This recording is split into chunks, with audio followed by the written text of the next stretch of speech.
introduce to you and ask you to stand for a man who was with Barack Obama from the start, United States Senator from Colorado, Gary Hart.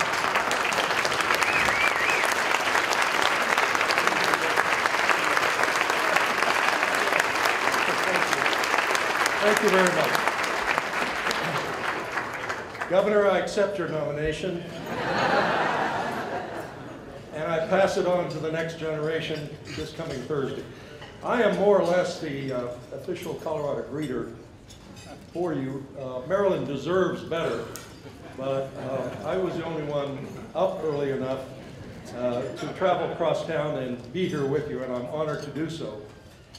I acknowledge Senator Cardin. I hope to see my former colleague, Barbara Mikulski, this week. There are distinguished members of Congress here. President Sweeney, we're very happy to have with us. This, as he knows, is not the nation's leading labor state. We're doing our best and we're trying to make progress. I am happy to tell you and to tell President Sweeney that over my 12 years, I think my Cope voting record was in the 80s with some misvotes in 83 and 84, but it is possible in a state that isn't as strongly labor as Maryland to stand up for the working people of this country, and I was proud to do so.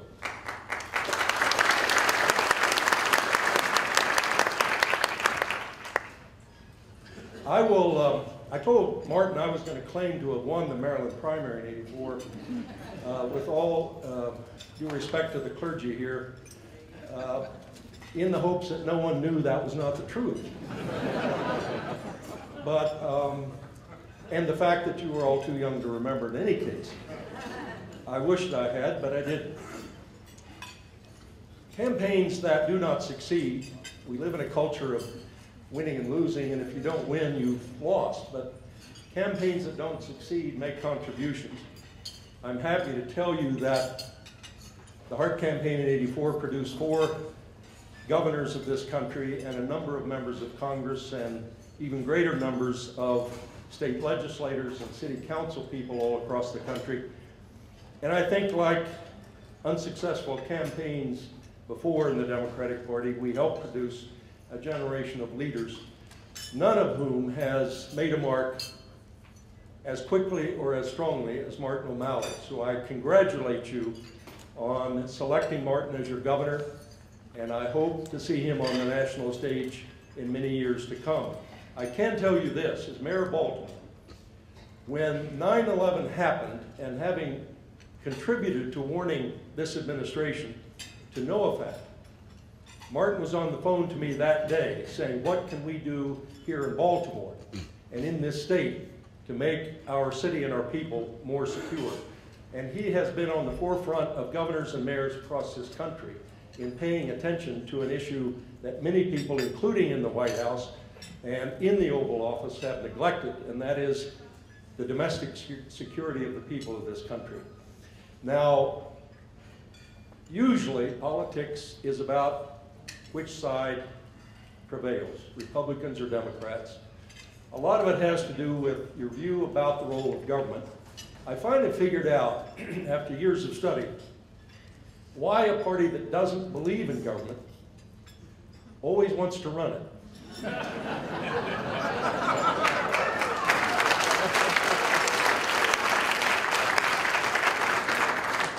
And I think I got the answer 3 years ago in New Orleans. They wanted to prove that government doesn't work, and they took it out on the people of New Orleans.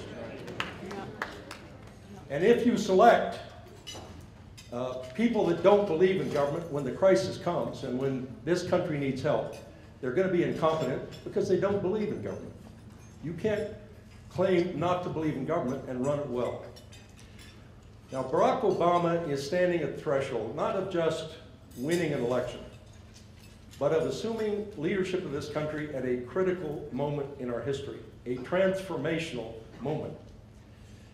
He is going to have to do 3 things with this economy. He is going to have to rebuild the industrial base of our nation, which President Sweeney's members, tens of millions of Americans, depend on for their livelihood, and which we depend on for the security of our country. And that industrial base has been let to deteriorate too much, and we must rebuild it. And the infrastructure of this country, creating millions of jobs. At the same time, we have to invest in education and training of the new workforce and in technologies for the jobs of the future.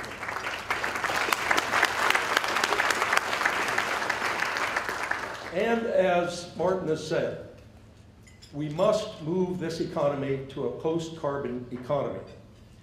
Now, I happen to believe, chairing a commission called the Presidential Climate Action Project, that climate change is a serious issue. Those in the White House who don't believe in science can say it isn't. And they'll wait until we pass the tipping point where we leave to our children and future generations a world not only worse than the one we got, but a world that can't be turned around. And the climate change that can't be reversed. This is serious stuff.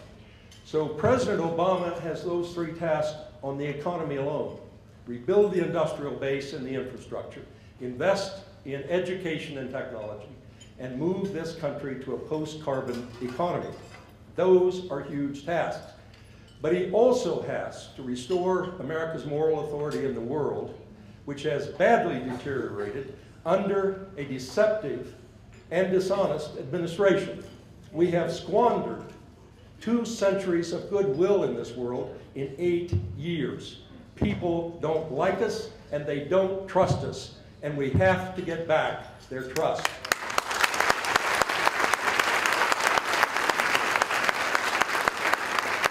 And finally, President Obama is going to have to rebuild our military. It is in bad shape. Now, I come out of the era of the Democratic Party when our slogan was, "Make love, not war." And that served us well for a while.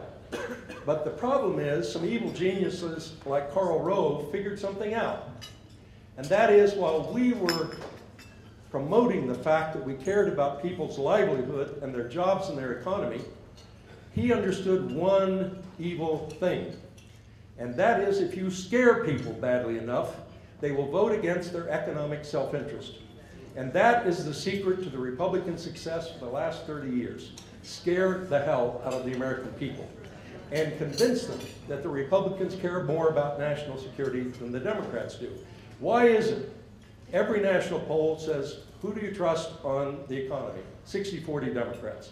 Environment, 60-40 Democrats. Education, 60-40 Democrats. Healthcare, 60-40 Democrats. National security, 60-40 Republicans. So I've spent 30 years as a campaign manager for George McGovern trying to reestablish the credentials of the Democratic Party of National Security. This is going to be critical in this election and beyond. We have to convince the American people of this truth. We care as much about the security of our children and our communities and our families as the Republicans do, and we are smarter about how to do it. Now, these are huge tasks for the next administration. Barack Obama cannot do this by himself. He cannot do it even with the smartest cabinet in the world. He is going to need people in this room. He's going to need people in the next room from Massachusetts. He's going to need the people of Colorado. He's going to need John Sweeney's members. He's going to need all of us, the teachers, the healthcare workers, and all of us, the firefighters, the police force. He needs our help not only to win this election, but to govern this country. And I think he is going to be a transformational and great President of the United States. Thank you all very much.